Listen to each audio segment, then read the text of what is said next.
Hommage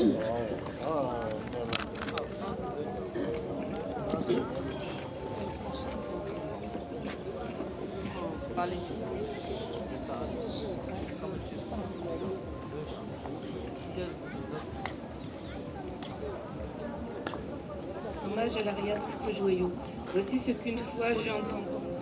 Le Bhagavan se trouvait à Rajagriha, sur le pic des Vautours, entouré d'une grande congrégation de moines et d'une grande assemblée de bodhisattvas. À ce moment-là, le Bhagavan était absorbé en la concentration sur les catégories des phénomènes appelés perceptions profondes. Au même moment, le bodhisattva Mahasattva Arya Avalokiteshvara contempla la pratique même de la profonde perfection de la sagesse, et il vit que les 5 agrégats également étaient vides de nature propre.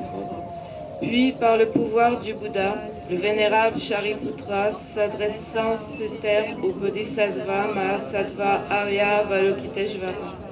Les fils de la lignée, désireux de pratiquer la profonde perfection de la sagesse, comment doivent-ils s'y prendre? Le Bodhisattva Mahasattva Arya Avalokiteshvara répondit alors au vénérable Sharadvatiputra. Shariputra, les fils ou les filles de la lignée qui désirent pratiquer la profonde perfection de la sagesse doivent la considérer de la manière suivante.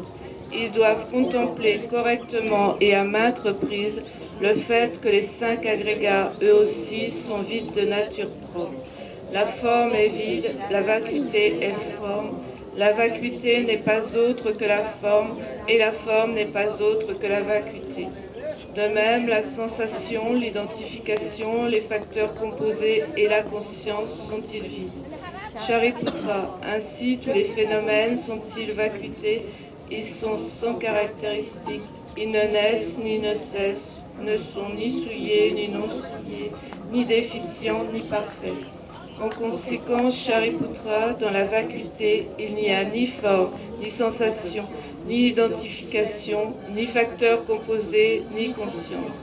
Ni œil, ni oreille, ni nez, ni langue, ni corps, ni mental. Ni forme, ni son, ni odeur, ni saveur, ni objet du toucher, ni phénomène mental. De l'élément de l'œil et ainsi de suite jusqu'à l'élément de la conscience du mental, il n'y a pas d'élément. Il n'y a ni ignorance, ni élimination de l'ignorance, ainsi de suite, jusqu'à il n'y a ni vieillissement et mort, ni élimination du vieillissement et de la mort. Et à l'avenant, il n'y a ni souffrance, ni origine de la souffrance, ni cessation, ni voie.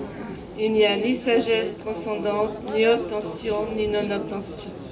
Shariputra, ainsi, puisqu'il n'y a pas d'obtention, les bodhisattvas se fondent-ils sur la perfection de la sagesse et ils demeurent en elle, l'esprit sans voile et sans peur.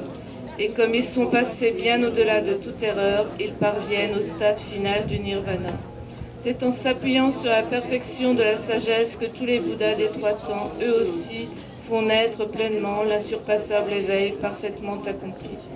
Aussi, le mantra de la perfection de la sagesse, le mantra de la grande connaissance, le mantra auquel rien n'est supérieur, le mantra égal à l'inégalable, le mantra qui apaise à jamais toute souffrance doit être reconnu comme véridique, car il ne trompe pas. Et voici le mantra de la perfection de la sagesse. Tayata, Gate, Gate, Paragate, Parasangate, Bodhisoa. Shariputra, c'est ainsi qu'un bodhisattva Mahasattva doit s'exercer à la profonde perfection de la sagesse. Puis le Bhagavan sortit de sa concentration et loua le bodhisattva Mahasattva Arya Avalokiteshvara en disant: Bien, bien, ô fils de la lignée, il en est ainsi, il en est bien ainsi. C'est exactement comme tu viens de l'exposer qu'il convient de pratiquer la profonde perfection de la sagesse, et les Tathagatas eux-mêmes se réjouissent. Lorsque le Bhagavan eut dit cela, le vénérable Sharadvatiputra, le Bodhisattva Mahasattva Arya Avalokiteshvara, l'entourage au complet, ainsi que le monde des dieux, des hommes, des Asuras et des Gandharvas, furent remplis de joie et louèrent les paroles du Bhagavan.